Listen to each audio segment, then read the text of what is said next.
explanation. There must be reasonable cause. So if my reasonable cause is I'm in fear for my person, I don't trust myself as to being able to perform the task you're asking me to perform. This is why I asked. We don't know what she was asking of him. Assistance should come in very in a physical way, in terms of asking me to get physically involved. It could come in the form of, could you get the attention of the police officers at the end of the next platform? Could you shout out and get somebody to assist us in some way? So we must evaluate the direct instruction, the assistance being sought, and with reasonable cause. If I want to refuse, I could simply say, hey, I'm not feeling very well and I don't want to get involved. Or I am a heart patient. I'm an asthmatic person. I can't excite myself. I have a heart condition. I have dengue. I'm feeling weak. I've been experiencing some symptoms over the last few days. Any medical explanation, the easiest way out of everything is to say that I'm not feeling well. We all trained innately to do that from age 3. Now, let me ask you from from the aspect that if a citizen is willing to assist, but in the process of assisting is harmed, injured in any way whatsoever, is there any liability towards the Trinidad Police Service for such happening, or is it because the citizen willingly complied with the order that anything that should happen, there is no liability to the TTPS? Well, the situation is broader than the TTPS. The TTPS perhaps made the request. The question ought to be geared towards, one ought to be thinking a little more broader, out of the box, whether the state is liable, because the TTPS is basically the executive function of the state. And the answer is simply this: any injury that arises out of you offering yourself, or the citizens out there offering themselves, may be borne by the state, meaning, like everything else, the general hospital will deal with your injuries. And if it is the medical attention that is required to assist you isn't available at the state's health facilities, then you can simply seek help or assistance at any private institution and through an attorney approach the state with regard to compensation for the injuries he or she suffers, meaning you suffer. Like everything else, the first port of call will always be at the nation's general hospitals and the public health facilities in one's district. And whatever medical attention cannot be successfully offered at those institutions. Let us say it looked like you dislocated a finger. And then you recognize that not only did I dislocate a finger, I damaged tendons that require surgical measures in order to correct it. And tendons are not easily fixed.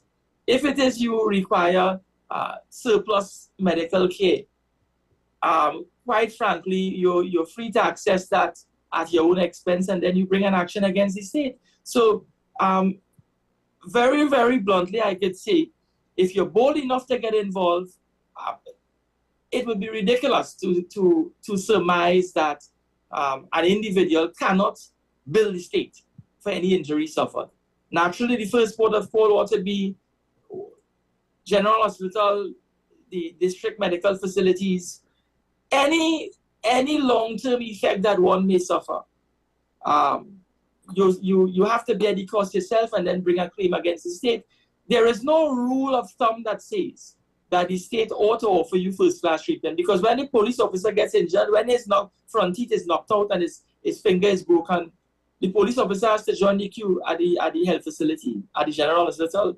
The same applies to the civilian.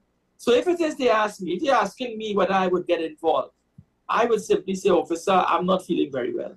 I'm not saying everybody else should say that, but I know myself. I know that somebody the size of Keaton Shah, there's no way I'm going to head roll him and throw him to the ground and assist the police in such an active way. So the easiest way out of trouble is to always say, I'm not feeling well. I have 3- and 4-year-old nephews who do that every day. Yes. I just shifting it from a different angle, a different perspective now. We've heard arguments before about a citizen's arrest.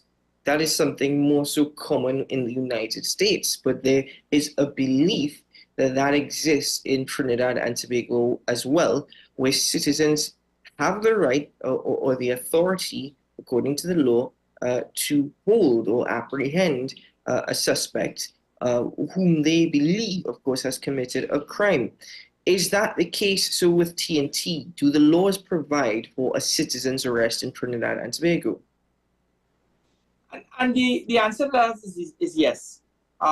Naturally, we are going about our daily lives. Police officers can't stand on every corner. They can't sit in every situation, and they can't situate themselves. It's only 8,000 officers and 1.5 million people. So we will find ourselves in situations where the police aren't around.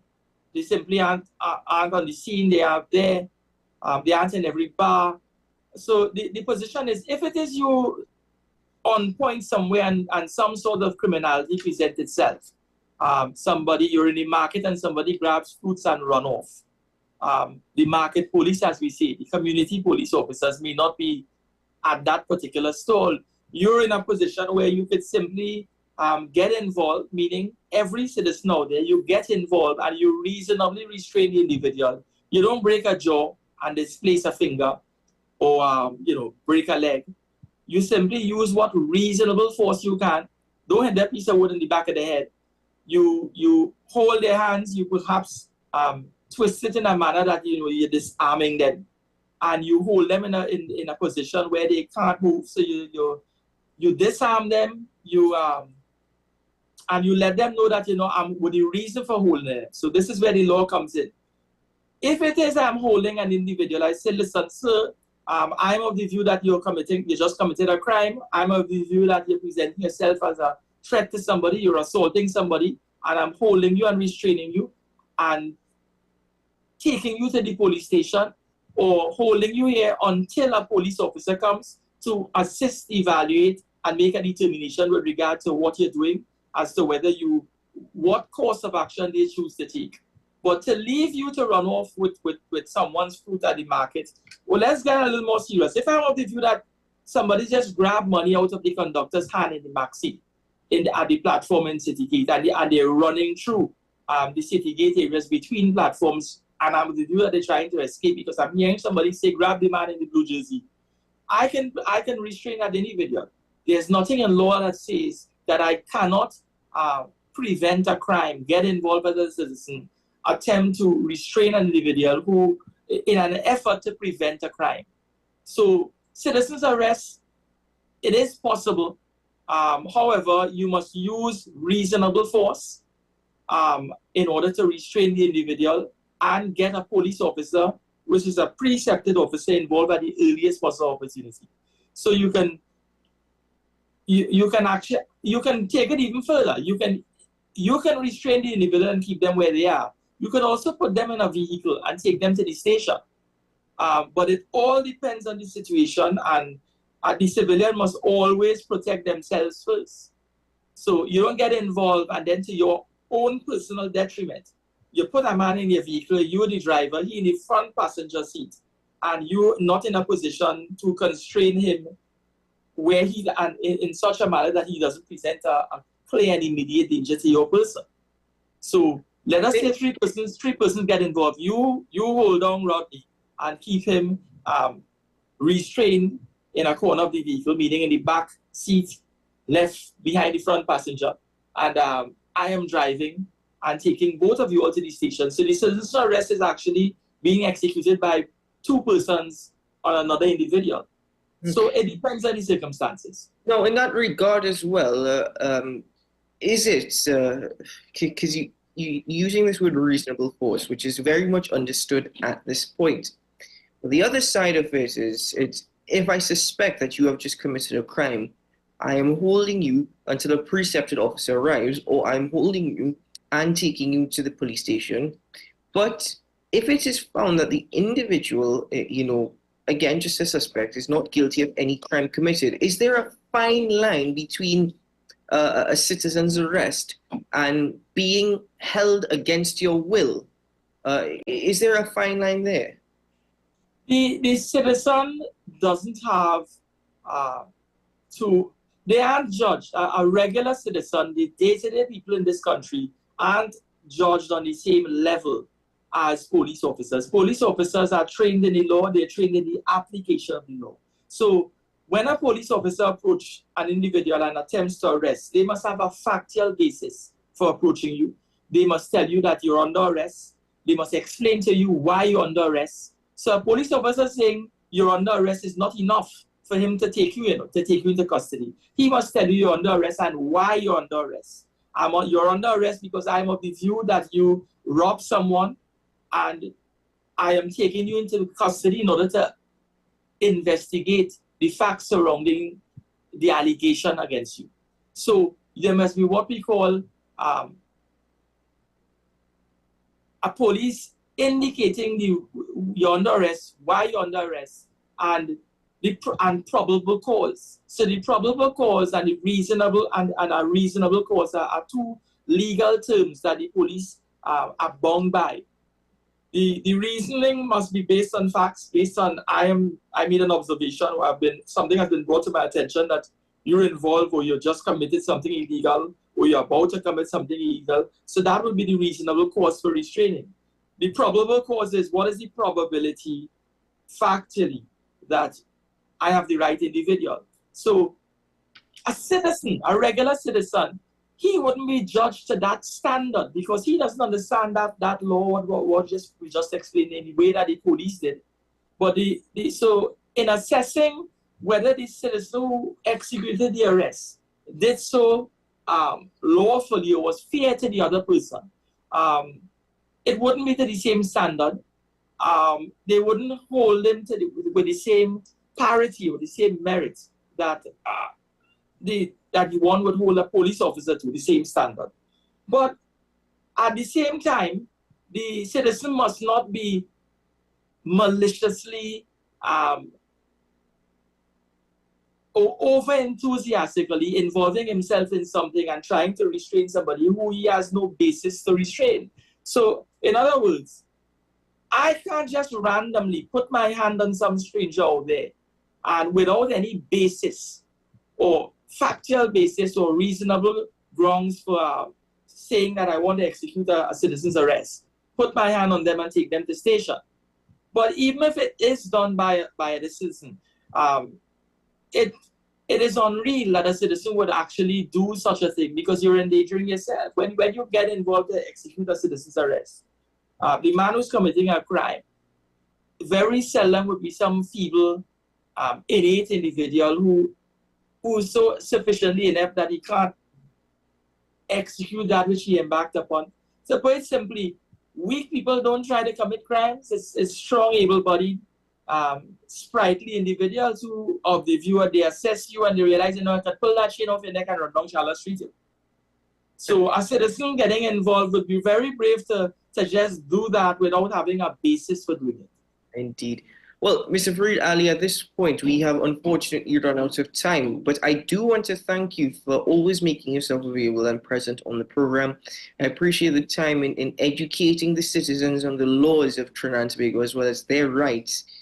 I think it's very, very important, and I believe that there is a lot more to discuss, in time to come. There certainly is a lot in respect to understanding our laws. So thank you very much, as always, as for your time and presence. It's a pleasure to be here, and just for the sake of information, if it is you're called upon by a police officer to assist and you refuse, and you don't have reasonable basis for refusing, the penalty on summary conviction is a fine of $10,000 and 1 year in prison.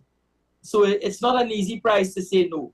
Just make sure that you have good grounds for refusing. Thank you very much, Mr. Ali, for that point. That's very, very, very pertinent indeed. All the best to you, sir, and we'll see you again very soon. Same to you. Enjoy the rest of your day. You too. Take care. Attorney at Law Ferg Ali joining us on AM Prime this morning. We thank him once more for his presence, and we look forward to continue this Know Your Laws, Know Your Rights segments here on AM Prime. As far as I'm concerned, it is extremely important as to clarity every day as we live as citizens here in TNT. We take a break on the program now, ladies and gentlemen. We will return shortly as we continue this morning's program. Stay with us.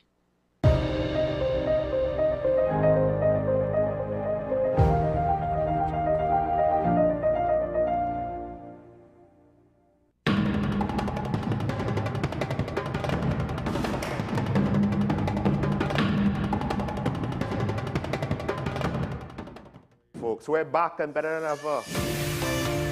Your show have always appeared to be a show that is focused on going to the cause or looking to the cause. We hardly ever talk about the white-collar crime, though. We always talk about the ones that involve more as physical violence against individuals. The citizens will only measure transmission when water starts to flow through their taps. The Constitution doesn't talk about local election. Contract mafia that's responsible for looting the country, and they own and operate these politicians. So if you are running a country and you can't say nothing as a prime minister, please take up your bag and go. It is not comparative to the murder figures, but it is in fact very high.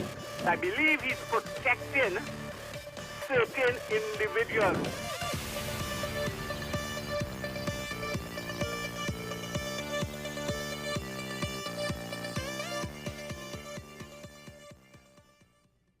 The home of Caribbean content is growing, and we welcome you to be a part of the #1 platform for young personalities who are driven to make a positive impact in society.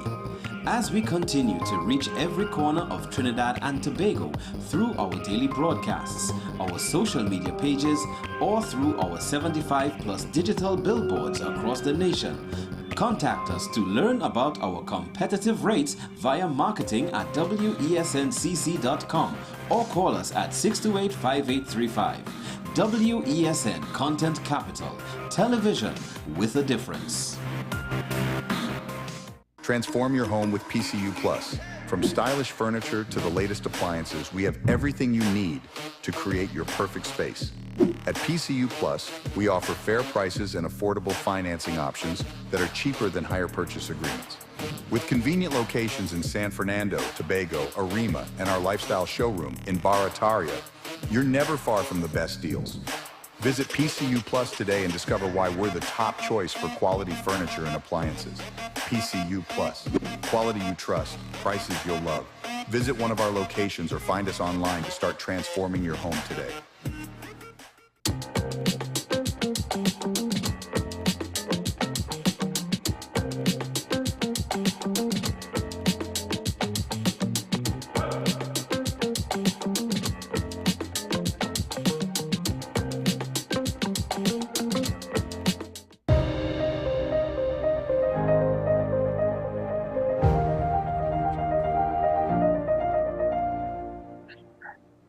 Welcome back to AM Prime, ladies and gentlemen. Thank you very much for being with us this morning as we continue the conversation. Shifting gears a bit, we're still sticking to serious topics, but having a lighter discussion about it.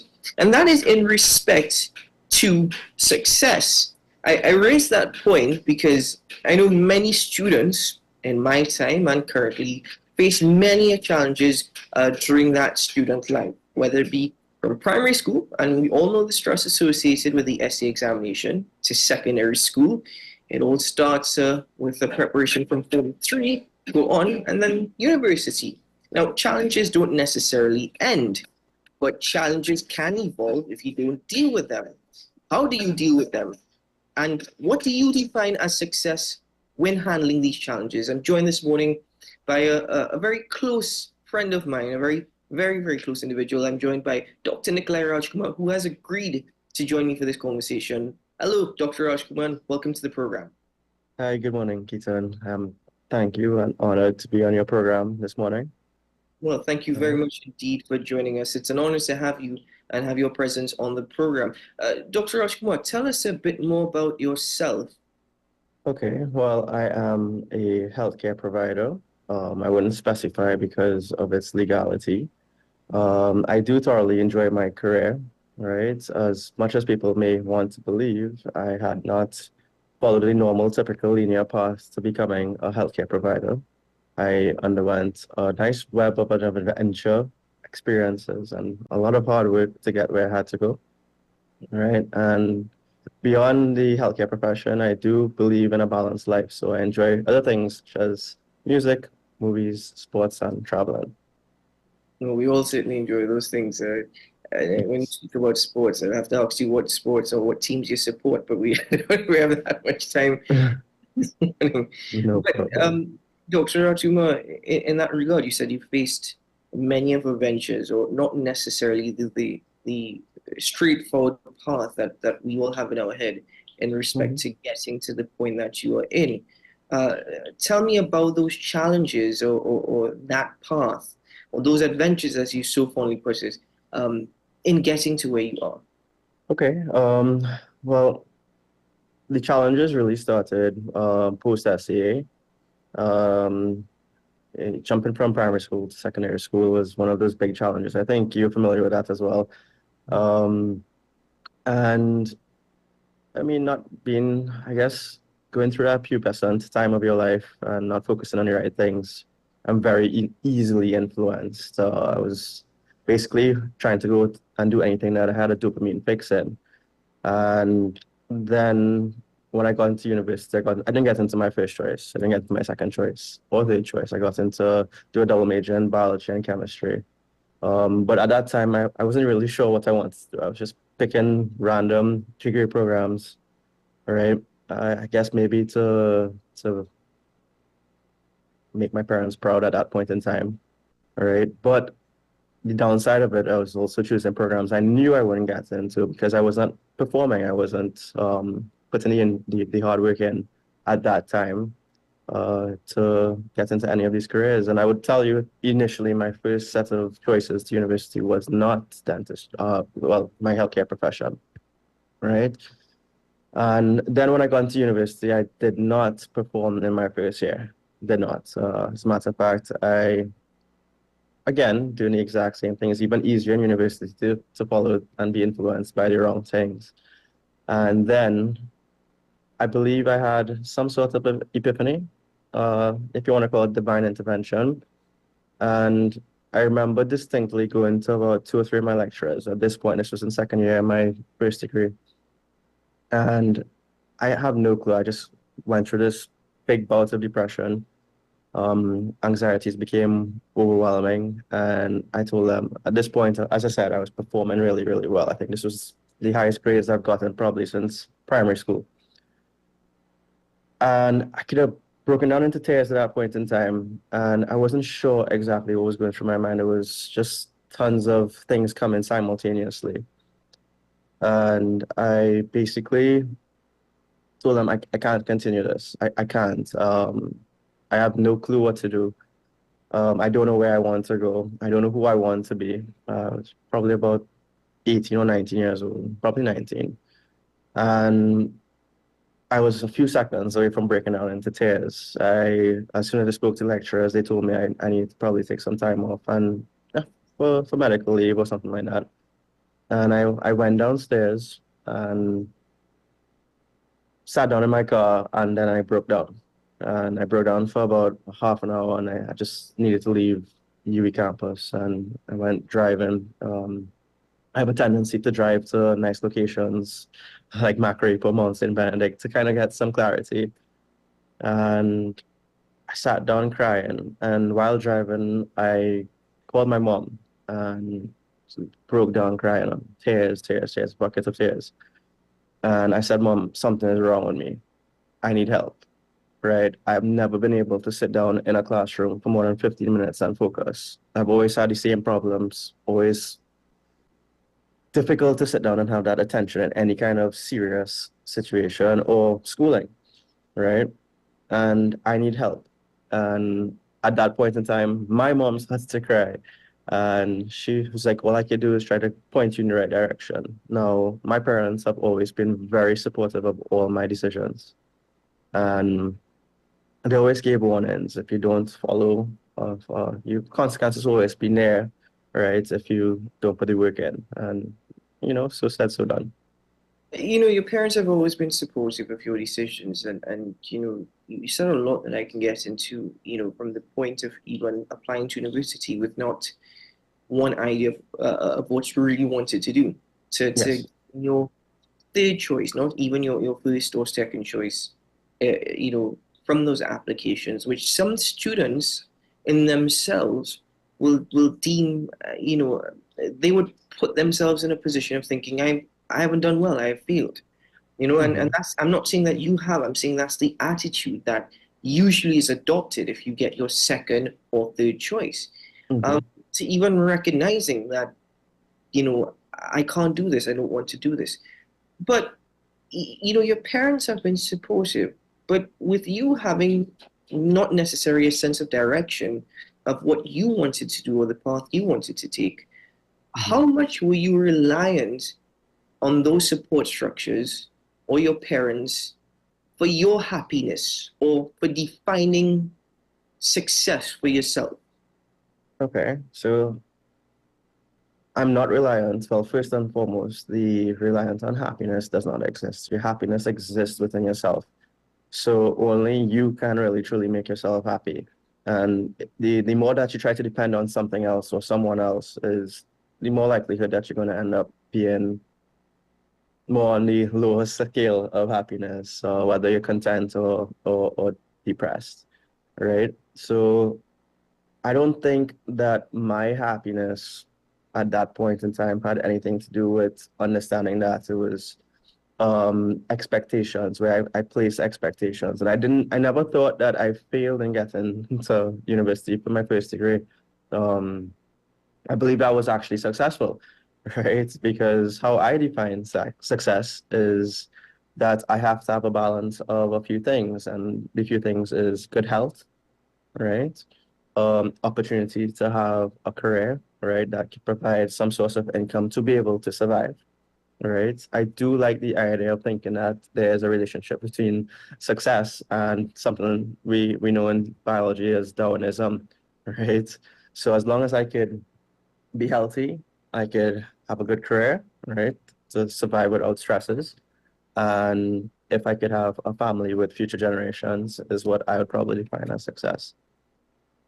So then tell me about getting to that point now where it was like a eureka moment where you were able to start realizing and recognizing that this is what I, Dr. Nikolai Rajkumar, eventually Dr. Nikolai Rajkumar, wanted to do. This is the path that I want to forge.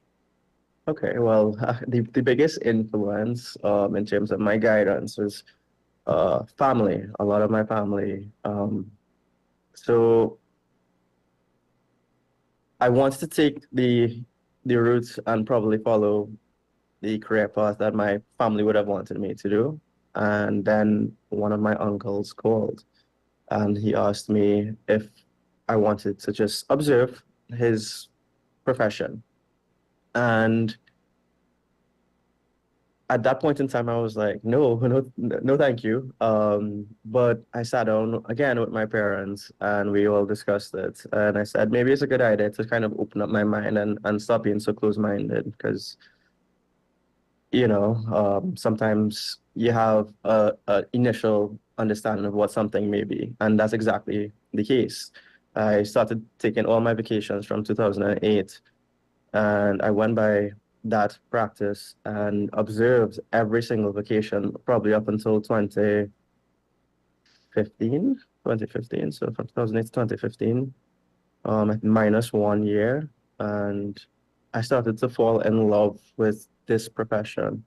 The human aspect, communication, and just the hands-on experience that it was.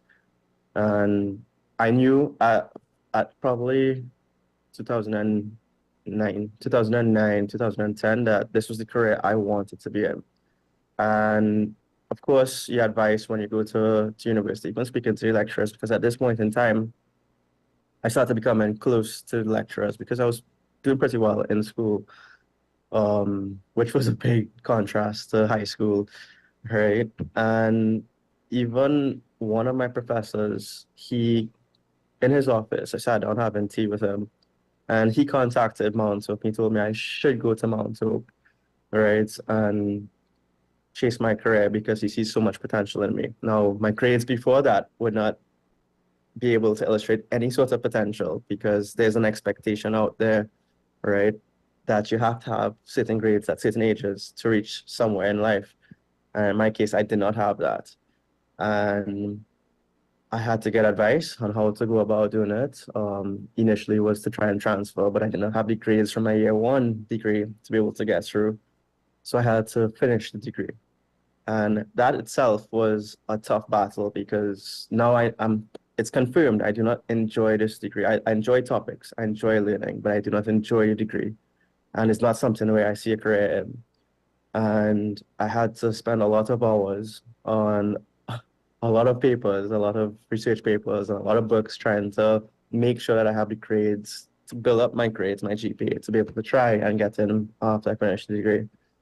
And after about 3 or 4 attempts to get into the program that I eventually wanted to do, I got rejected 3 times, 3 years straight. And then I got a next bit of advice. Maybe I should go back into secondary level, right, and redo some exams, maybe at CAPE or at preliminary sciences, and just do really, really well, get as much A's as possible. And then I maybe stand a chance in getting into the program. And I sucked it up. I went from that tertiary level back down to secondary level for 1 year at preliminary sciences. And I put my best foot forward and eventually got all my good grades to get in. Was it challenging to open up your mind to such prospects? Did you find yourself at any point in time battling your own thoughts and your own perceptions in order to put yourself in that place that you needed to be? Yes, and I think the average person would have a unidimensional way of thinking. And I believe it's part of our educational system. Our educational system does have its flaws. It's a wonderful system, right? But some people do fall aside. But the average person that goes through it has a unidimensional way of thinking. At least that's my perception of it. We tend to be taught what we know, and we go about thinking that's ultimately the correct thing, right? I think opening up my mind to the possibilities and start having contingency plans for everything was probably the biggest challenge, but I believe it came when it would have come naturally because of maturity. I don't think at a certain age I was mature enough to be able to do that, and I was not willing enough, to open it because I believe from point A to point B should be a straight line. So that speaks to the expectations that you had of yourself and for yourself. Did that evolve over time? Yes. And describe that evolution. Right, expectations still existed, right, but they had to have factors to allow it to exist in my mind, right? I can't have an expectation to reach from point A to point B without putting in an effort, right? And that was the problem that I always had. I always said I could reach the point A to point B, but not put in the right effort. And then when I don't reach the point B, I'm upset about it, I'm depressed about it, right? And it's no one to blame but myself. I had to take responsibility. I had to take accountability for my actions, or my lack of actions at that point, right? And I think that was the eye-opening moment when I started taking that accountability and responsibility for those things. The thing is, society has expectations as well, and many a times we tend to focus on societal expectations. Society tends to be a lot more judgmental, but you've spoken so highly of your family, particularly your parents and their continuous support no matter the challenges you were facing. How important would you regard that family support? How integral is it in overcoming the challenges one such as yourself have faced? I think is the biggest factor because you have a tendency when you have to go back through all these challenges. I like to call them experiences because they help build who I am today. But they had a lot of times where I could, again, distinctly remember saying, I'm going to fail. I can't do this. I can't do this. It's too much. I mean, even when I got into my second degree, it was stressful. I mean, I enjoyed it thoroughly. It was a lot easier to go through that stress than even through the stress of the first degree, right? But the family support, I don't think I'd be able to be successful without them, right? I mean, I've gone through so many years of failure to be consistent, right, with the good grades and performing well enough to get where I am. You start to question this can't be real. Well, the thing is, I asked you previously to define success from a personal perspective, but now I'm asking you to define failure. You know, given all that you've faced and experienced, what would you define as failure? Failure is giving up. Realizing that you've gotten to this point. So I think failure is giving up, right? I believe once you've failed, right? If you have accepted that and there's no will to try and do better or to take a different approach, I believe that's failure. If you ultimately want to reach the end point, that's it. I mean, failure is part of life. At some point in life, you have to go through failure. And luckily for me, I've been through a lot of failures, right? But again, these are moments, and those are moments that help define you. You know, the title I have on the screen is "There is no success without failure," and some philosophers suggest that. Do you believe in that as well? I highly believe in that. I mean, from a science background, you're gonna go through a lot of experiments that may fail, but is that one successful experiment that brings about theories, right? And I'm also curious to know, how did you cloud or you know, deafen yourself to society's judgmental ways or society's expectations? Well, I was never the kind of individual that believed that society should define you. You define yourself. So it really had no influence on me. I don't believe that somebody, if they come from a home full of engineers, for example, that everybody should be an engineer, or vice versa in the healthcare profession, or even any other field, like let's say the bureaucratic side of life, right? I believe that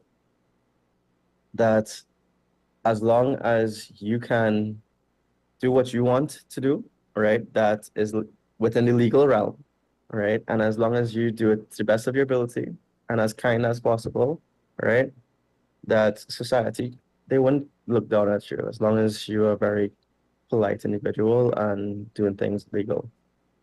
Do you think that these challenges that you faced were the prerequisites for your success? Yes, I don't think I would be where I am today without all the challenges that I went. I could tell you that the first degree, I would have experienced overwhelming stress, but I believe the challenges allowed me to manage those stresses when it came to the second degree, and I was able to manage it a lot better. I mean, it did not affect any bit of my performance or my days. So, you know, as well as, you know, finding your passion, yes.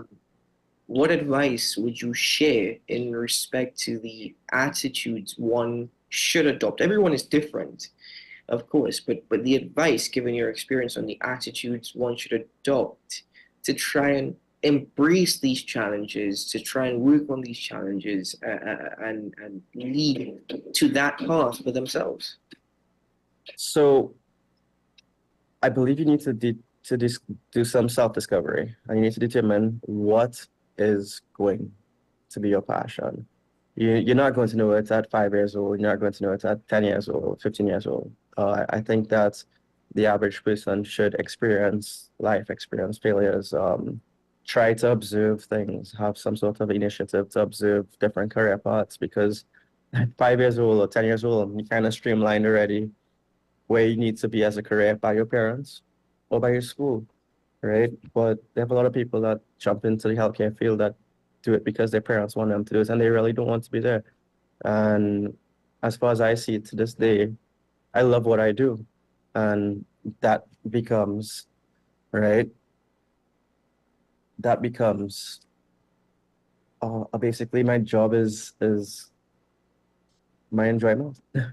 So it's very hard for me to take vacation because I love to do it. It's very hard for me to take a day off because I love to do it. That's incredible. The contrast from when you were in secondary school, even your first degrees, and now that is quite amazing. My final question to you at this point really focuses on those structures that are necessary. I mean, I've already asked you for the attitudes, but when I speak about structures now, in terms of a career in particular, and I'm now focusing on those in secondary school and in university, is there an age limit to finding your passion, to finding that career that is for you? Is there an age limit towards that? Is there an age limit in regard to success in a career? So the easy answer is no, right? But then when you dive deeper into it, how long would you want to be in a career for? Well, I mean, if you enjoy it, you will stay there as long as possible, right? But if you start a career at 70 years old, that's really destructive on your body, then you can't expect to be in it for a long time after. So I would say that you have certain restrictions, all right?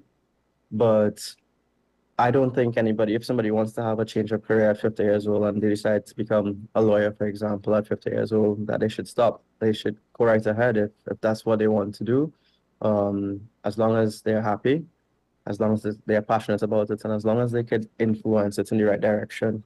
I think one of the issues is that people jump into these things and they don't try to leave a legacy or try to improve upon it. Well, in other words, don't restrict yourself. Yes. Don't restrict yourself. Dr. Claire, I want to thank you very much for joining me on the program this morning. Thank you very much for taking the time to share your personal experience and share advice to especially young people here in TNT who need it. This idea of success and failure and failure and success. I really appreciate you speaking about your personal experiences and your personal journey, giving an idea exactly of the attitudes that one can adopt in finding that way. Thank you very much. Thank you, Keaton, for having me. It was a pleasure. It was the very best. Take care. Okay, take care. Ladies and gentlemen, at this point, we take a break on AM Prime. We will return shortly because it is Wild Wednesday. I just gotta go hurry up and get into the studio so that we can welcome Ricardo Mead. So I'll be right back after this.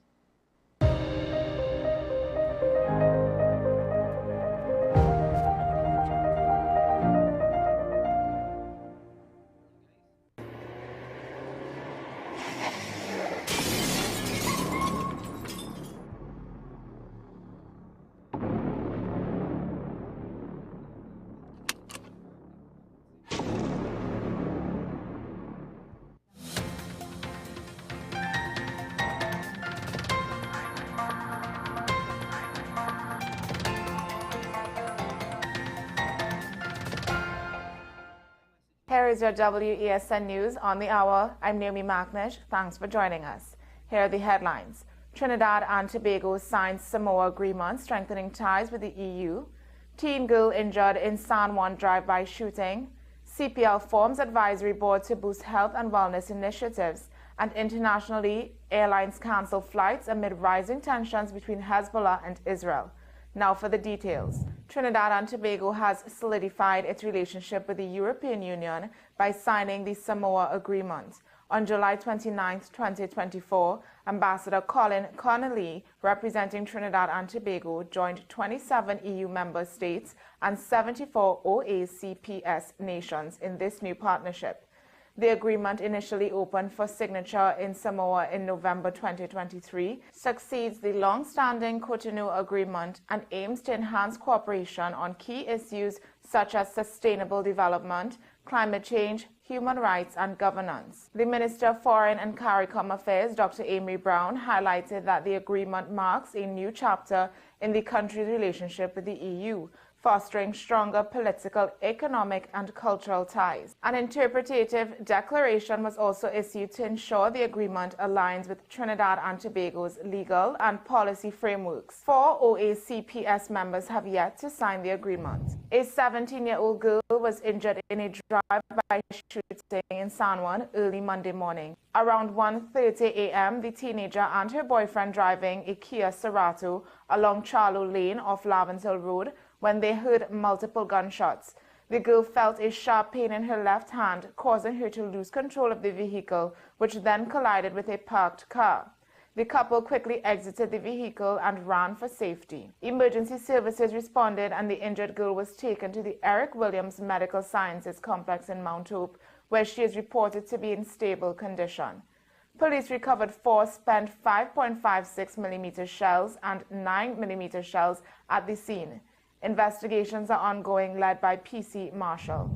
The Caribbean Premier League has introduced a new health, fitness, and well-being advisory board to promote healthy living initiatives throughout the region. The board, which will meet quarterly with senior CPL staff, includes notable figures such as West Indies white ball head coach Darren Sammy, current West Indies women's team captain Hayley Matthews, Dr. Akshay Mansingh, and Dr. Miriam Abdul Richards from Trinidad and Tobago's Ministry of Health.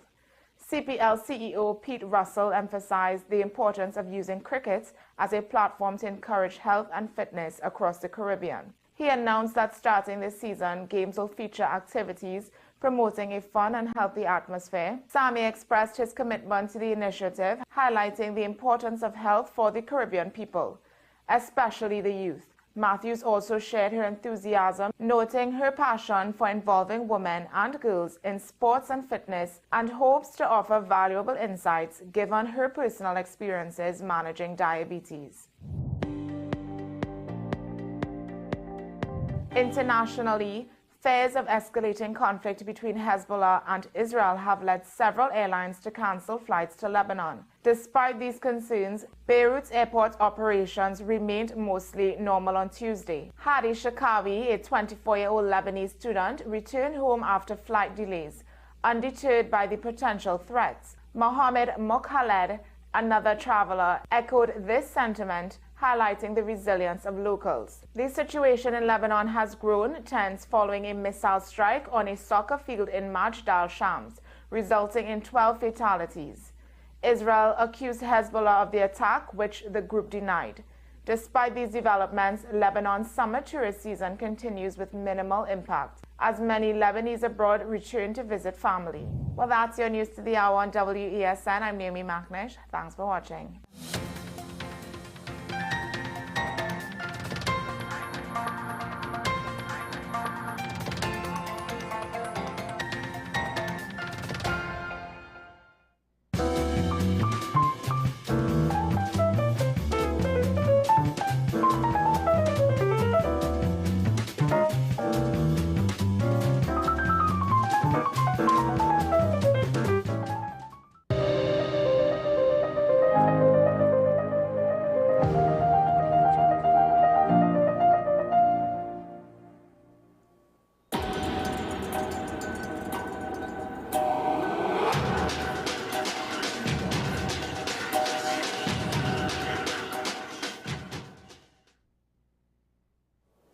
Welcome back to the program, ladies and gentlemen. Well, guess what? It's that time of the day on a Wednesday where we have Wild Wednesday.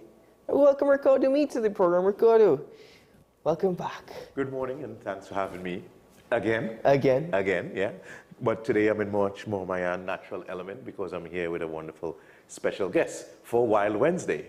You have a special guest indeed. In fact, we don't have to wait for formalities of introducing them, because that cute little creature is right next to you on the desk. Yes. Who or what is that? Because it looks like a giant teddy bear / guinea pig? Well, let me introduce you to the largest rodent in the world. And when I say largest, this animal can grow to 110 pounds on average. That's bigger than your German Shepherd. That's on average, so That's you can get even bigger. You can get some bigger, you can get some smaller, but on average, if you ask me how big you can get, 110 pounds. Ladies and gentlemen, introducing the capybara. The capybara. So we have right here a little female. Her name is Doubles. What? Doubles? Her name is Doubles. Why? Well, a few reasons. One of the most popular things in Trinidad is doubles. And trust me, soon she'll be one of the most popular things in Trinidad, you know. And it's a capi what? Oh, come on, Ricardo. Capybara. Okay, so we have Doubles here, and we'll try and get Doubles out here. She is just an amazing, nice young one, and everybody's like, wow, but they're so small. I'm like, you were small at one time also. They get pretty, like I said, 110 pounds on average. That's a big, big, big rat. Let's not forget, rat is rat. This is a rat. It's a rodent. All right, so let's not forget that's exactly what it is. But along with a lot of other animals, so let's see, she will come out. Oh, with my left arm only. You coming out, baby? Let's see here. 1, 2, 3. Let's jump it out. Here we go. Right. Hello. So, right, I'm going to have to lead there because I don't know a depth perception and realizing, wait a minute, there the counter ends. So this here is a giant herbivorous. It eats herbs, it eats grasses, it eats bush. There you go. It'll throw in some fruits and some veggies and so on in there also. Not my fingers. But it loves its greens. And it's semi-aquatic, so that's why in Trinidad where we find them would be swampy, marshy areas, either directly in the water or very close to the water. So they do actually come out of the water, feed on the swampy, grassy areas right next to it, on the banks where the vegetation is and so on. And a lot of people now are encountering them all over the place, and it has stirred up a lot of controversy, a lot of debate about where it belongs, whether it's invasive or not. And people need to understand how our ecology and our diversity came about. And that's what, if you grasp that, you would understand this guy, this girl has been here, and her family has been here for a very, very long time. It's not a recent thing that's been attributed to some people. It has been here. No, you have to forgive me. I'm hearing everything that you're saying. I'm just not digesting it. I'm just so caught up with... It's a little tricky for her with her webbed feet and the very smoothest of the counter. So she's walking a little bit awkward. So it's not that she's lame or anything like that there. Uh-oh. Yep. It is just that the counter is smooth. And when she tries to accelerate, it's the same effect you have when you have a xandoli on tiles in your house. They come into your house. I don't think she's hungry anymore. From the time they get on that tile and they try to accelerate, they just start to skate all over the place. So we're going to keep her as calm as possible so she does not skate around on the counter causing distress to our viewers outside there. But she is really an amazing animal. And again, I have to keep emphasizing that people understand it is not a pig or pig related, it's a rodent. So it has those teeth like that constantly grow. Oh, yes, so they're constantly gnawing on everything. Gnawing on stuff. They're non-stop eaters. So the closest animal it would probably resemble really would be a guinea pig. Yeah, it honestly looks like a big guinea pig, a guinea pig on steroids. But they're just amazing, amazing animals. The web feet is one of the most amazing things. That's why she's sliding so much, yes. Right, and then the nails, anything on this here will be a little slidey, but she has webbed feet, which is the amazing thing with these animals because they're meant for water. They're built for water, front and back. So they spend most of their time in water. In or right around water. So their nostrils also, right on top there. Their eyes on top there. So they're basically in the water and just like the snakes, the anaconda, the nostrils and the eyes, so they can remain submerged. That's part of the defense mechanism, and they can see what's going on. And if there's any danger, then they'll just hold their breath. How long can they hold their breath for? I'm not sure. You try to find that out as time goes on. Well, of course, I'll call. I will not hold it underwater. I will call around some people who have had them for quite a while. And a lot of people around the world have discovered these animals. It seems like the bigger some animals are, the more confident they are. And they actually make actually better pets. They're just confident. They're not skittish and scared. She'll be a little bit because she's young, but as she grows and accustomed to people, she really will represent herself as a great ambassador, just being calm and so confident. But she seems calm already. That's the thing. Yeah, that's part of their nature. She was just on the desk because it's so smooth. But she seems so calm already. Yeah. And once you start scratching her, she's like, okay, I like that. And she would just chill with that. Oh, look at so that. the videos you have seen with people with capybaras sitting in their laps and just going for scratches and following them around, all true. That's exactly what you get with this animal. It is just a calm, cool animal. Even if you encounter this animal in the wild, if it wanders into your yard, is it, I mean, I'm just trying to run away from you. Yes, it would, right? This animal is only dangerous if you're grass. That's the only, I'm serious, that's the only thing this animal could hurt. I mean, if you try to grab a wild one, it does have these large teeth in front, so it can bite to possibly defend itself. And, well, I don't know if people remember, there was an incident, was it last year, before last year? Almost, no, it was last year, in Port of Spain, on the Brian Lara Promenade, where there was a huge female capybara, right? So I think it was even a Wednesday, or possibly a Tuesday. I was coming into Port of Spain early, as I usually do, and I got the call from, I think it's basically Central Command with the police that there's this large capybara on the promenade, if I can come help out. And I'm like, fortunately for you, I'm only about 20, 25 minutes away. And got there, and I expected a large capybara, but this girl was massive. I was even shocked. I took a breath and I'm like, whoa, you weren't kidding when you said big. It was huge. And with the help of some very excited passerby and people there, we were able, you know, for a while I was running around the savannah because you ran from bush to bush hiding and so on. It was definitely out of place and was felt threatened. But we managed to catch it in front of, I think it was Republic Bank. We got it roped down there, and then I got it into the car. And everybody, oh, look at that. You go in and eat it, you go in and curry and this and that there. But I made sure there was a follow-up. We took it to a swamp where I will not name, and it was released. And we had the media coverage approved, and it was it made the front page the next day. You know, it was the strangest thing. Where did this capybara come from to end up on the Brian Lara Promenade? I can take a good guess from my experiences of what I've seen. It's just off the highway. Just off the highway, just outside the dump. Unfortunately, I think it was last year as well, I did see on the highway into Port of Spain, mother and child, it would seem. Right. Flat on the highway. Yeah, and people need to understand that's part of the problem around the world with wildlife. Your thoroughfare, your highways, your streets divides their habitat. And when they want to go from one side to the other, they don't know how to use that crossover. So they have to make special, and if no special provisions aren't made, they have to chance it on the road, and a lot of times they get run over. So if people can get bounced down on the highway, who are these little animals who have no clue how to deal with a car coming at 100, 110 kilometers per hour? So that happens a lot of times in a lot of places with a lot of wildlife. That fragmentation, it's called habitat fragmentation.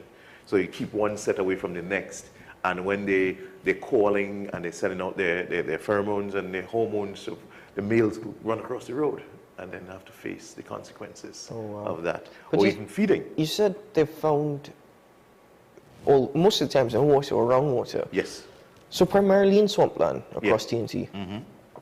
What I found also quite amazing is that you pointed out the eyes and the nose and the web feet, but the ears tend to, like, it tucks in a bit. It goes back, and that is also part of their living underwater. They see how it's swimming and moving. Yeah, they are ready for this life. They've, you know, they're about that aquatic life. So everything, they coarse fur, they have a slightly double type fur where the underneath is a little more waterproof. And it keeps them from, you know, chilling out and getting too cold. You know, they're just amazing, and they produce a natural oil on it also. So when they come out a little shake, it doesn't dry out their skin either. It kind of keeps them like water off a duck's back. But what is Doubles? Sorry, I was about to say capybara. What is Doubles' story though? How did Doubles come to the center? Someone was purchasing it to purchasing it. Yeah, they purchased to grow it up. For other reasons, I suppose. Of getting it to 110 pounds. Okay. And they're already doing the economics, doing the math. 110 pounds at $35, $45 a pound. I'll be making a lot of money off of that. And someone convinced them that, you know, they probably shouldn't do something like that. And then he was convinced that, you know what, if he brings it home, the kids are going to love it, and then he will not be able to slaughter it. So it was given up. It was given up, and we have it here at the center. And it's actually legal to do that because I think about a year and a half ago, they were put on the vermin list. Yes. So they actually started encouraging people to kill this animal. Why were they put on the vermin list, though, in the sense that these guys eat only grass, but isn't that their population is getting out of hand? The population strangely seems to be increasing, and they're popping up in the same areas. You said strangely? Yeah, because animal populations like these here don't usually grow. When people hunt and eat something, the numbers usually decline. But strangely, the numbers are increasing, and the number of farmers on the riverbanks and the riverbank areas are also increasing. So in an area like Aranguez, you have farmers complaining that these things coming around and eating our crops. And then you look and say, wait a minute, you're not supposed to be farming there to begin with. Let's start off with that. But that's not even a factor. So the enemy is no longer, you know, this illegal squatting, the rotivating riverbanks and creating problems in flood-prone areas. The problem has now been shifted to the animal that is doing so much destruction to people's crops.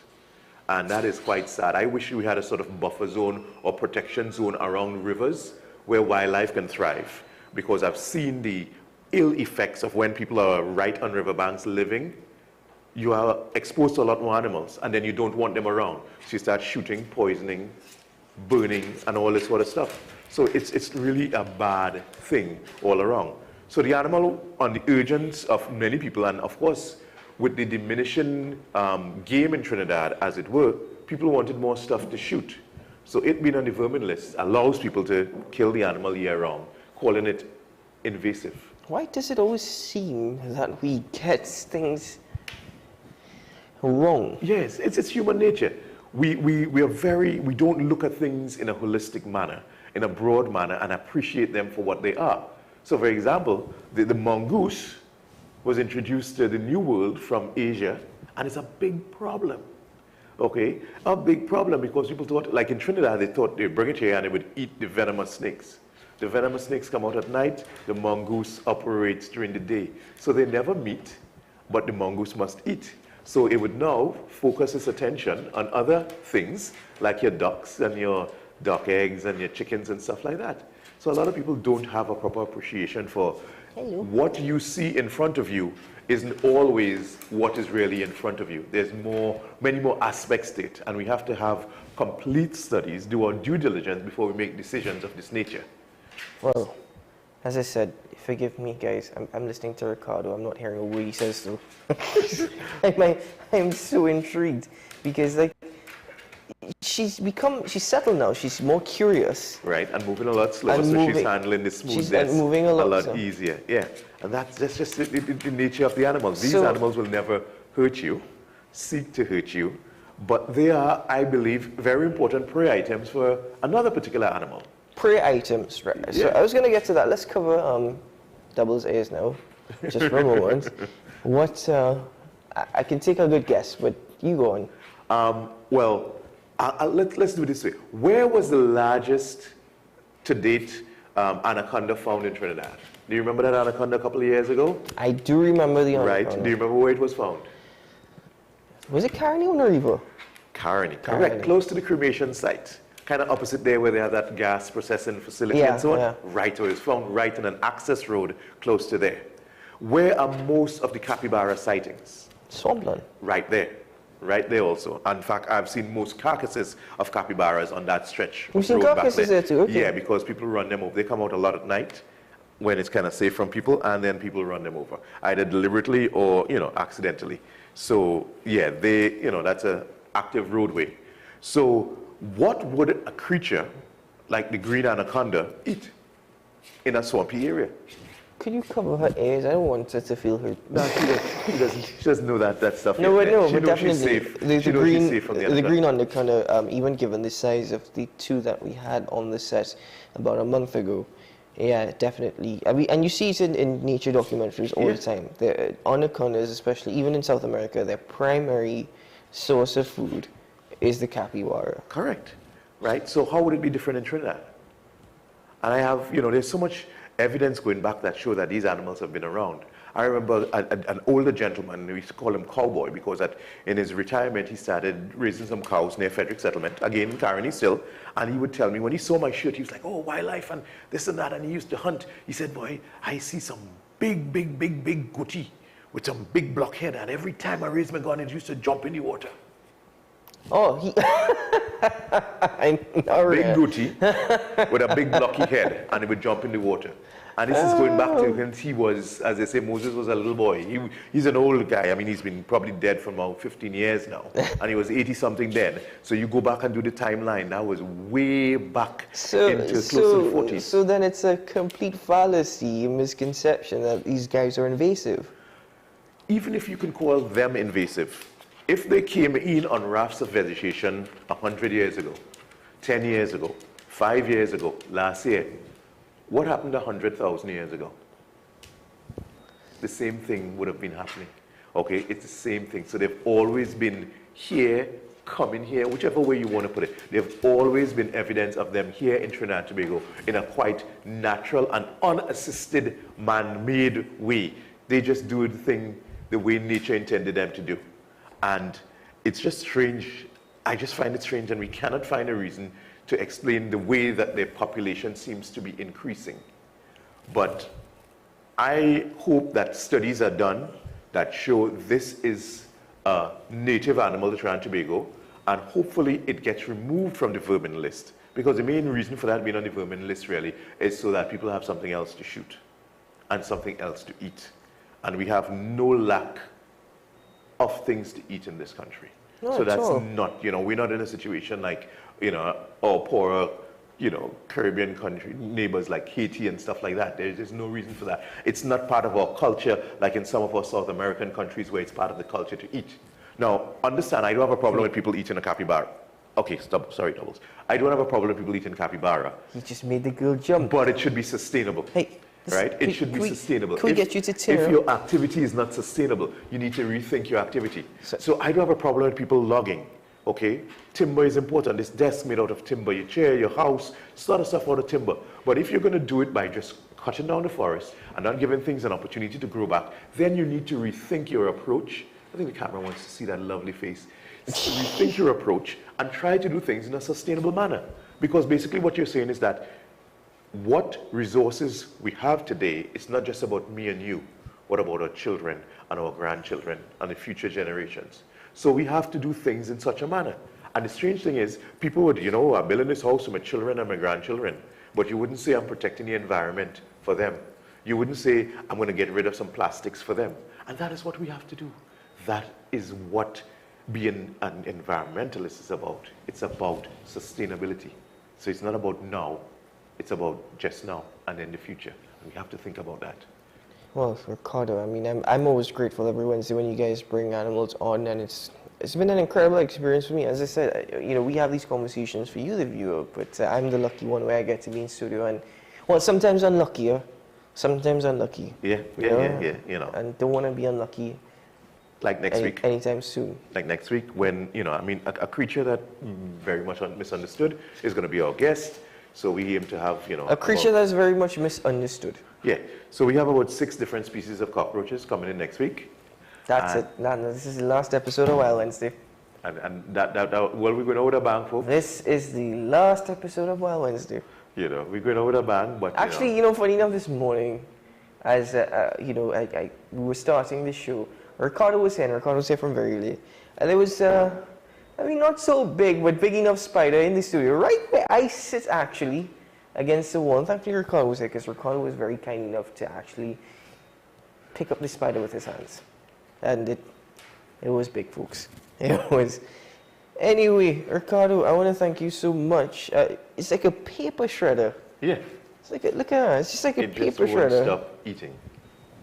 And that's part of what we kind of love about them. And it's actually one of the fun animals to feed. You don't need a lawnmower, you just need a capybara.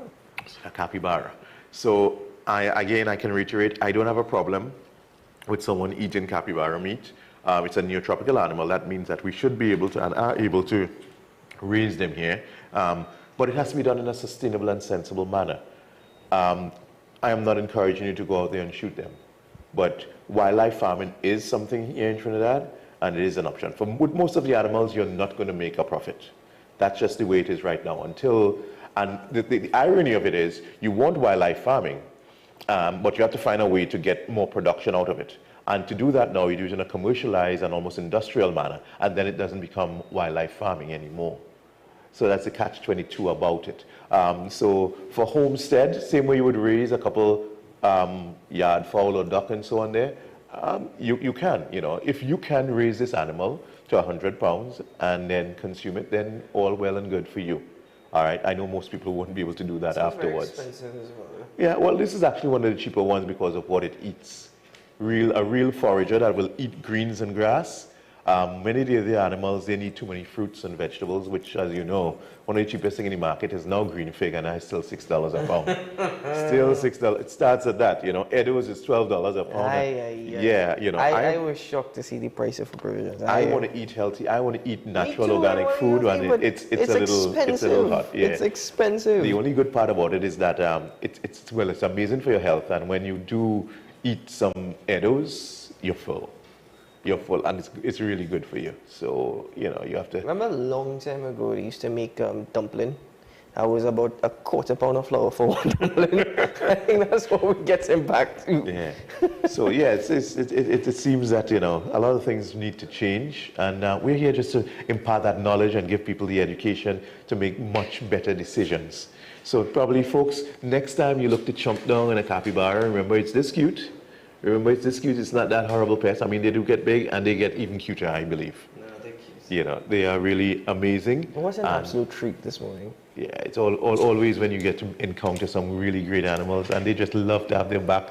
So she raises the fur up and will just stay absolutely still there to get that scratch. She loves her scratches on. She's like, oh, that is perfection right there. She's just an amazing animal, and we're very lucky here in Trinidad.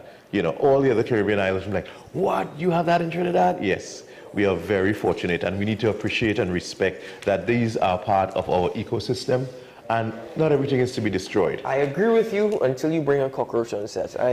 We're good. I think I can handle most things. I'm not really a fan of cockroaches. Well, we have a program now where we intend to breed about 3 different species of cockroaches because, again, we have to supply natural food to our patients. So, while we may not like doing it, it is essential a lot of times. So we do the dirty jobs, as it were. Best of luck to everyone at the center who has that job. So they deal with cockroaches, right? Goodbye, Doubles. Thanks for joining us this morning. Right. From the bottom of a web feet to a big heart. Thank you guys for letting us into your homes this morning, and I hope she has had an impact on you and you've learned something about these amazing, the largest rodent in the world is a resident of Trinidad and Tobago, and it's the capybara. Oh, jeez. Yes, I like you too, but quite frankly, we have to go now. Goodbye. Ricardo, thanks a lot, my friend. Thanks for letting me again. And Doubles, it's a good morning when you can start off your morning with Doubles. With Doubles, yeah. With Doubles, right? Yeah, So that's part of the reason why we call it. Besides the capybara, Doubles is one of the most popular things in the country. And soon, trust me, whenever people encounter this animal, they lose their minds. They can't believe how amazing and adorable this animal really is. So hence the name and hence the reason there. We hope to bring her into your homes, into your hearts. I don't have any food, no food, no food, no food, no food, no food. And get a chance. Maybe you get a chance to meet her directly and interact with her one of these days on one of our displays. Maybe at the end of the month when we have our Easter extravaganza safari. We will be pushing that very soon. I look forward to that. Ladies and gentlemen, we bid farewell to Ricardo until next week for another while. Well, it depends on what you bring in next week, but yeah, sure. Yeah, well, the host may not be here. And we may have to get a substitute host. He may be on the ground in absolute shock. Anyway, Ricardo, we'll see you again, my friend. Thank you very much. Bye, Doubles. Bye, Doubles. Doubles is a bit busy chomping on all the juicy grass there. You're supposed to face. She's happy. She's happy. She's having... The other way. There you go. All right, folks, this has been AM Prime. Thank you so much for joining us this morning, and we'll see you again very soon. Bye-bye.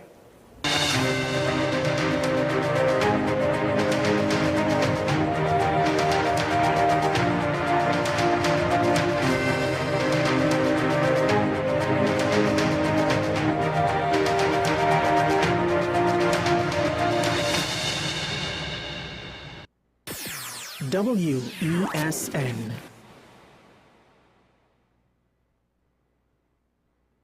This is 10 Questions. I'm Andy Johnson. The distance from where we should be in the world in going forward on our commitments with climate change.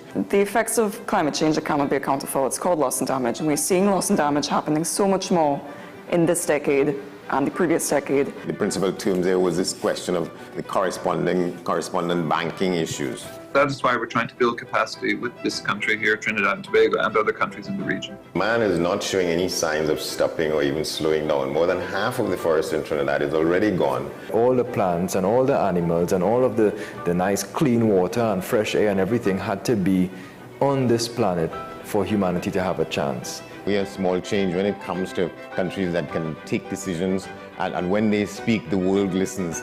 The General Assembly is a very democratic forum. And Trinidad and Tobago has the same vote as Canada in spite of the obvious difference in size.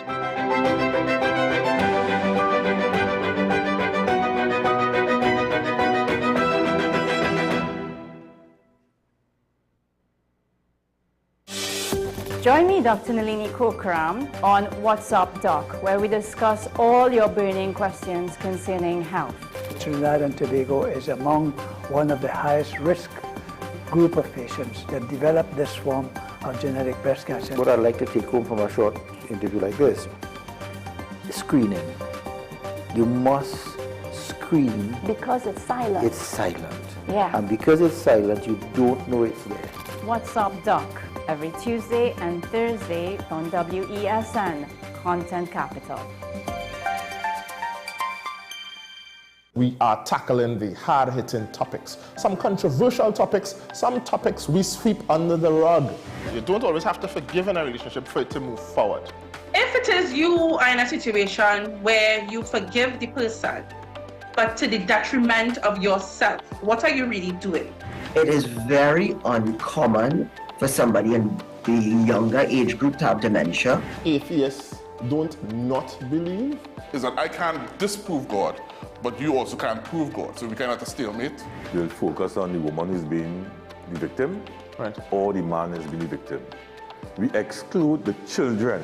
Folks are trying to study the underlying brain mechanism to figure out how does this particular disorder happen in the brain? How is the brain processing this? Don't worry about AI, worry about humans working with AI. Are you willing to learn new skills to stay relevant for the future job market? That's the challenge that people are going to struggle with.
Conflict with Hezbollah in Lebanon. How does this attack link to that attack Tuesday in Beirut? I think there are two separate issues here. Yesterday's attack in Beirut was a response, and this was acknowledged and declared by Israeli forces themselves, a response to Saturday's massacre in the occupied Golan Heights.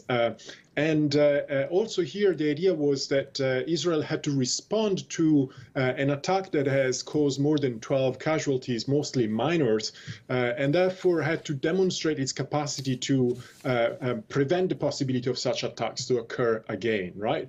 But the response was against a military target, that is Fuad Shukr, a leading military figure within Hezbollah, meaning that Israel was in fact acting within what were the informal rules of engagement of the conflict between Israel and Hezbollah, and therefore giving the possibility to Hezbollah to respond also within those rules of engagement, and therefore not necessarily escalate the conflict further, but continue along the same lines of how the conflict has unfolded thus far since October 8.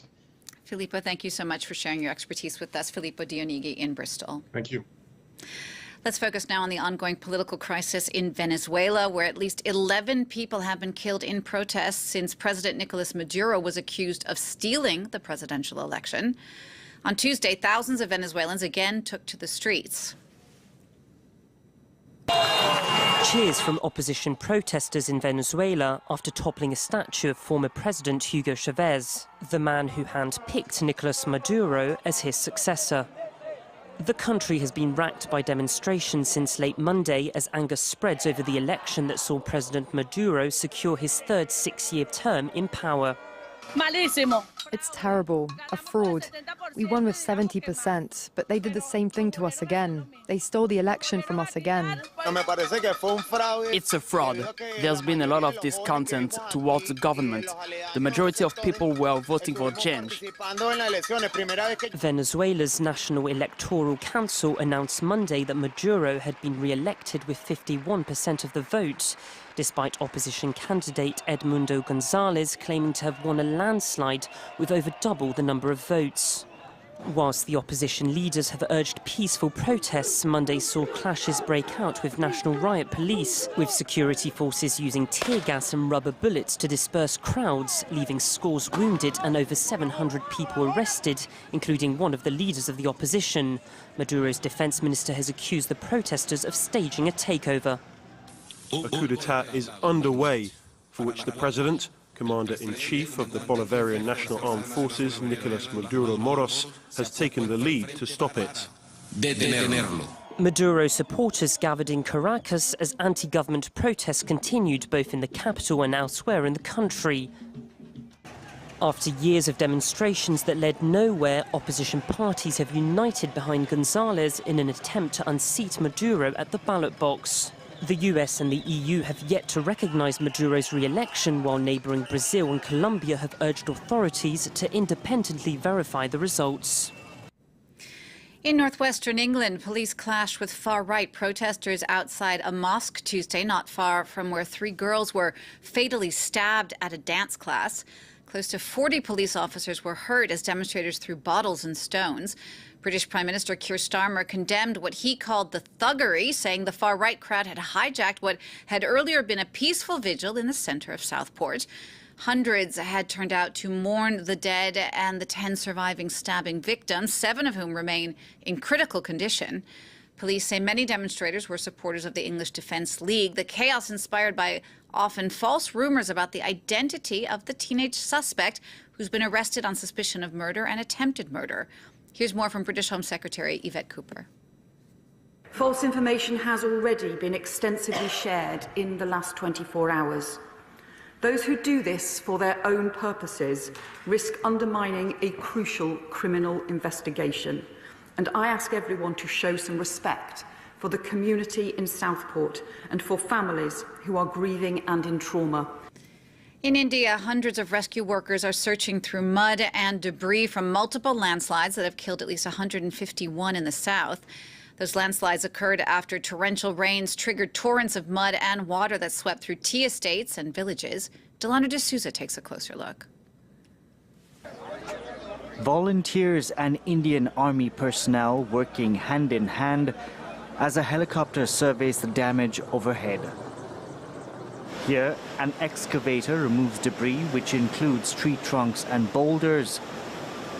Rescue workers racing against the clock in the hopes of pulling survivors out alive.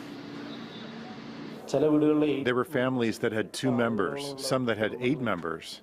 There have been instances where we've only found 1 body, but the other 7 are missing. In other towns, parts of bodies have been discovered. Here, we have found parts of 3 bodies. A woman's body was missing its head and everything below the waist. According to state officials in Kerala, landslides struck early Tuesday in hilly areas of Wayanad district. Trees were uprooted, homes swept away, and infrastructure, including bridges, were damaged in the valley below. The deadly landslides hitting the state during the annual monsoon, which experts say has been erratic. The number of extremely heavy rainfall days have increased, while the number of normal rainfall days have decreased. There is no uniformity in the monsoon rains as they used to be. The atmosphere is quite disturbed. There has been an immense increase in the humidity, in the moisture levels in the atmosphere. Over 8,000 people have been shifted to makeshift relief camps set up by the Kerala government. Officials adding they're using all the resources at their disposal to locate the missing. Well, that comes as Pakistan's jailed former Prime Minister Imran Khan has said his party is ready to hold conditional negotiations with the country's powerful military and has appointed a representative for the talks. Khan has been in jail since last August and was convicted in some cases ahead of a national election in February. He's also fighting dozens of other cases which are ongoing. It's time now for your business update with Charles Pellegrin, who joins me on the set. Hi, Charles. Hi, Jeannie. You are starting with the impact of the death of Hamas's political leader in Iran on global oil markets. That's right. On that news, actually, global oil benchmarks jumped over fears that the latest developments could turn the Israel-Hamas conflict in Gaza into a wider regional one, which would fully rope in Iran and Hezbollah in Lebanon. The Brent crude and West Texas Intermediate, as you can see, both trading higher with prices hovering around $76 a barrel for the West Texas Intermediate and $80 a barrel for the Brent crude. This kind of conflict in a region that produces about a third of the world's crude is really raising fears over the ability to produce and export oil, especially from Iran. Some traders are also concerned this could lead to more attacks on ships traveling through the Red Sea. All in all, though, it's important to note that the general trend on oil prices has been one of depreciating prices because of subdued demand, especially from China. The Brent is set for its biggest drop in prices this year in spite of OPEC supply curbs and the expectation that the U.S. Federal Reserve will cut interest rates potentially in September. Right. And while the U.S. is looking toward lowering those rates, Japan's central bank's going the other way. The Bank of Japan has really been an outlier among central banks in recent years, favoring ultra-loose monetary policies, partly because it had previously been facing deflation and because it wanted to boost growth. But that is changing as the central bank is unwinding this massive monetary easing this Wednesday, hiking interest rates for only the second time in 17 years and indicating plans for more rate hikes in the future. This interest rate now stands at 0.25%. The reasons for this, well, this particular monetary policy made the local currency, the yen, very weak against the U.S. dollar, which in turn made imports more expensive, especially energy imports, which represent almost all of Japan's energy supply, which drove up inflation above the bank's target. So let's take a look at how the yen is faring against the dollar after this decision, and it is gaining in value against the greenback, worth about 150 yen when it was about 152 yen at the previous close. Charles, let's wrap up now with a look at Microsoft's latest results, which were also very closely followed. The U.S. tech giant is seen as being at the forefront of AI and artificial intelligence thanks to its early investment in ChatGPT maker OpenAI. And while the company did post better than anticipated earnings and revenue, investors were disappointed in the company's cloud results, which had been the main engine for growth. Azure cloud computing service posted a slowdown in revenue, up 29% in in the fiscal fourth quarter compared to 31% in the previous quarter. This is really testing investor patience, especially as Microsoft is spending huge sums of money to infuse many of its services with AI technology, including, for instance, $19 billion on building new data centers. Microsoft shares fell as much as 7% in extended trading after these results were published. Charles, thank you so much for that. Charles, did you watch the opening ceremony of the Olympics? Of course I did. Do you remember that silver horse? Yes. All right. Well, there was a lot of work that went into that silver horse, and our teams went to meet the people who actually made it. Take a look. The metal horse that galloped down the Seine during the Olympics opening ceremony stunned viewers across the world. It was created here in Nantes, in western France. When we left at 10:15, we had a few doubts about whether it would work. Underneath its silver armour is a vast system of chains. It took a year's work and is now the source of a lot of pride in this workshop. We received thousands and thousands of happy messages and congratulations. It was just incredible. It was a brilliant moment. My phone was ringing all the time. On the river, it looked like it was flying, but in reality it was on top of an electric boat, which was, at times, partly visible. The manufacturer of the boat has just returned home to Brittany from Paris. The boat is actually 14 meters long and 5 meters wide. It's 1.8 meters deep. It was designed to be invisible. The first challenge was to make a boat that barely rises above the surface of the water. We're talking only 15 centimeters.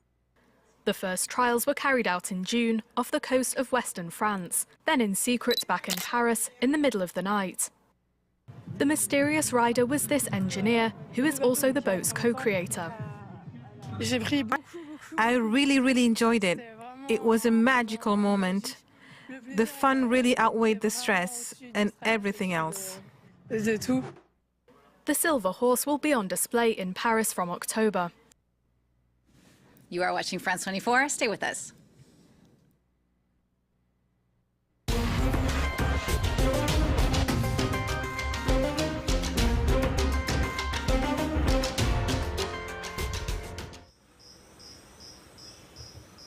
In this forest concession at the heart of the Madre de Dios region in southeast Peru, one tree stands out. One of the largest, hardest wooded and oldest trees in the Amazon. Here, the Chihuahuaco is king. The oldest specimens date back almost 1,000 years. Its growth is extremely slow. It takes an average of 700 years for a tree to reach a meter in diameter. Tatiana Espinosa has made it her mission to defend the venerable Chihuahuaco. How big is the circumference? 7.3 meters? Perfect. A few years ago, she acquired 1,000 hectares of primary forest dedicated exclusively to conservation. She's made an inventory of all the species present there. These are imposing trees that command respect and admiration. They're trees that have coexisted with the forest for hundreds of years, and they've generated ecological niches and natural habitats for different groups of animals and organisms. Some of the largest eagles in the Amazon have settled here, as have scarlet and blue macaws, monkeys and bats. All these species are seeing their habitat threatened by the massive extraction of Chihuahuaco. Around 60,000 tons of wood are cut and exported from Peru every year. We're traveling up the Rio Las Piedras on the edge of the Madre de Dios region. Paul Rosalie, co-founder of an Amazon forest protection NGO, wants to show us a deforested area. He constantly surveys the land with his team. It's far from the city. The police don't do anything, and nor does the government. Drug traffickers, illegal loggers and miners can carry out their illicit activities without any problems. The river is usually used in the Amazon to transport timber, but not for Chihuahuaco. Chihuahuaco is too heavy. It doesn't float, so loggers can't transport it on the river. They have to build roads behind. And when there are roads, they come back with their chainsaws. Then people come build schools and shops. And in 10 years, there won't be anything left. In this area, hundreds of Chihuahuaco trees have been cut down, and the remains used to make charcoal. Paul's NGO has managed to buy back this piece of land to save it from exploitation. These remaining pieces of wood are Chihuahuacos. That's a Chihuahuaco, that one too, over there as well. The NGO employs a group of forest rangers who are mainly from indigenous villages nearby. Some of them cut their own wood and sell it out of necessity. Ignacio Pino Diaz did just that before being recruited a few years ago to protect the forest. The Chihuahuaco holds a special place in his community. The ancients held this tree in high esteem. It's seen as a cure. We use the seeds and fruit as a remedy, like an anesthetic. If you feel pain anywhere, it can relieve you. Despite its virtues and ecological importance, the Chihuahuaco trade continues, and tracing the origin of the wood is difficult. Bribery is common, sometimes with the help of corrupt authorities. Trees from legal forest concessions are often mixed with others from illegal sources. This sawmill